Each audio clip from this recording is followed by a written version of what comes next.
হেই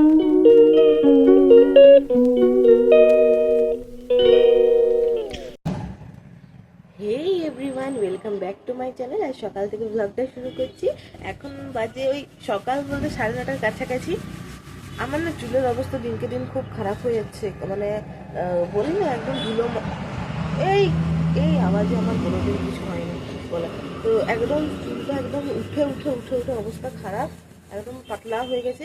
কিন্তু মায়ের কথাতে কথাতে দুটো বেনি বেঁধে রেখেছি যাতে জট না লাগে। তাও লাগে, আমার যা চুল তাও লাগে।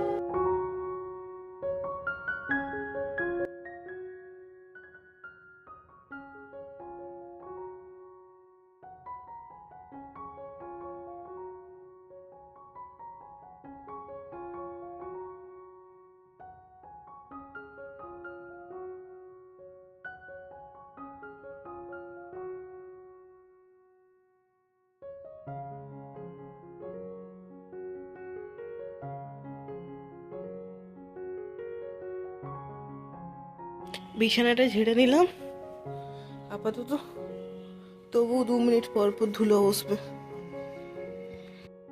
ঘর দুয়ারটা ভালো করে মোছা হয়ে গেল, ঝাড়ু পোছা একদম কমপ্লিট।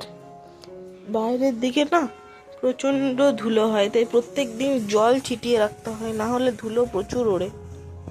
বাবা আজ এনেছে কচুরি, অনেক দিন পর।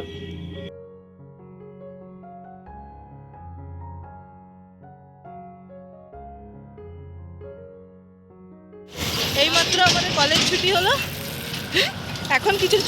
এখন কিছুদিন আসতে পারছি, তারপরে আর যদি রোদ গরম পড়ে যাবে আর আসা যাবে না। যদিও আমি অনেকদিন কলেজে ভিডিও করিনি। চলো, যে বাসে আমরা ফিরি সেই বাসের ভিড়ের অবস্থা দেখছো, পা রাখার অব্দি জায়গা নেই।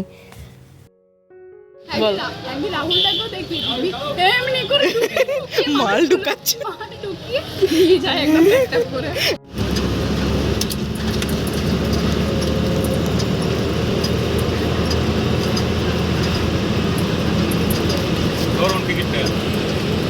আজ মা যেহেতু বাড়িতে নেই, কিন্তু বাবাই রান্না বান্না করেছে। এখানে বাবা করেছে খিচুড়ি, তরকারি, বড়া ভাজা, মাছ ভাজা, সমস্ত রান্না বাবাই করেছে, দারুণ করেছে। বাবা দুপুরের রান্নাটা তো করে দিয়েছিল, কিন্তু রাত্রেবেলাটা যেহেতু দুপুরে কলেজ গেছিলাম, কিন্তু রাত্রেবেলাটা আমিই করলাম আর কি। চাউমিন বানালাম আর সমস্ত রকম সবজি টবজি দিয়ে।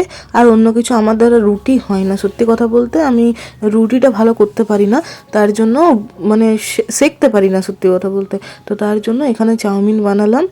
তো এখানে বেশ সবজি টবজি দিয়ে বানালাম, আর একটু ঝাল ঝাল করে আমি খাবো আর বাবার রাখা থাকবে। সত্যি কথা বলতে কলেজ থেকে এসে আর কোনো রকম রান্নাবান্না করতে ইচ্ছে করছিল না, কিন্তু ব্যাপার হচ্ছে আমি সন্ধ্যের মধ্যেই মানে একটু খাওয়া দাওয়া হয়েছে 8টার মধ্যেই, তাই কিছু কি বানাবো বুঝতে না পেরে এই চাউমিনটাই বানালাম। রেডি, সেই রেস্টুরেন্টের মতো হোয়াইট হোয়াইট চাউমিনটা হয় না, ওই রকম বানাবার ট্রাই করে। যা, কড়াই উল্টে গেছে।